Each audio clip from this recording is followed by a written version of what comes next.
আপনি কি একজন সন্তানের পিতা? আপনার বাড়িতে কি 1 থেকে 5 বছর বয়সী ছেলে বা মেয়ে? তাহলে এই ভিডিওটি আপনার জন্য। শুনে আপনি কি আপনার ছেলে বা মেয়ে উচ্চ শিক্ষার জন্য কোনো অর্থনৈতিক পরিকল্পনা করেছেন? অর্থাৎ আজ থেকে সে বড় হয়ে যখন উচ্চ শিক্ষার জন্য যাবে, সে লোকালি যাক, ন্যাশনালি যাক বা ইন্টারন্যাশনালি যাক, তার পড়াশোনার জন্য সঠিক অর্থের সংকুলন কি আপনি করেছেন? কি বলছেন? করেননি? তাহলে কি আপনি ব্যাংক থেকে লোন নেবেন? তাহলে কতগুলো তথ্য আপনার জন্য আপনি শুনে যান। গত 1 বছরে স্টেট ব্যাংক অফ ইন্ডিয়া 10,807 কোটি টাকা স্টুডেন্ট লোন ডিসবার্স করেছে। পিএসইউ ব্যাংকগুলো গত 5 বছরে 1,07,101 কোটি টাকা স্টুডেন্ট লোন ডিসবার্স করেছে। আর যদি প্রাইভেট ব্যাংকগুলো স্ট্যাটিস্টিক্স দেখি, তাহলে তারা করেছে 2,50,000 কোটি টাকা।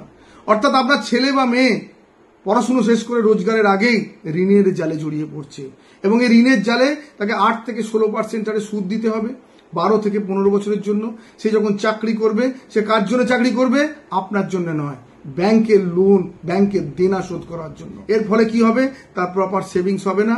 এর ফলে তার পরবর্তী সন্তানের জন্য তাকে পুনরায় লোন নিতে হবে, এবং এই লোন নেওয়ার চক্রটা চলতেই থাকবে, চলতেই থাকবে, চলতেই থাকবে। এর জন্য দায়ী কে? এর জন্য দায়ী আপনি। কারণ আপনার সন্তান জন্মানোর সঙ্গে সঙ্গে আপনি যেমন তাকে জীবনদায়ী প্রতিষেধক দিয়েছিলেন, সঠিকভাবে তখনই আপনার স্টুডেন্ট এডুকেশন ভ্যাকসিন দেওয়ার দরকার ছিল। অর্থাৎ সঠিক আর্থিক পরিকল্পনা যদি করতেন, ছোট ছোট সেভিংসের মাধ্যমে এলআইসির ট্র্যাডিশনাল এবং এন্ডাওমেন্ট প্ল্যানে যদি আপনি নিবেশ করতেন, তাহলে আজকে এই দিনটা আপনাকে দেখতে হতো না।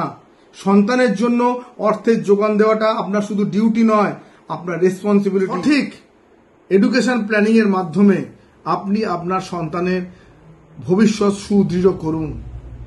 আমার 25 বছরের অভিজ্ঞতায় আমি এরকম বহু পরিকল্পনা করেছি। এক্সপার্টের উপর নির্ভর করুন, সেলিব্রিটির উপর নয়। বিশদ জানতে আজই যোগাযোগ করুন।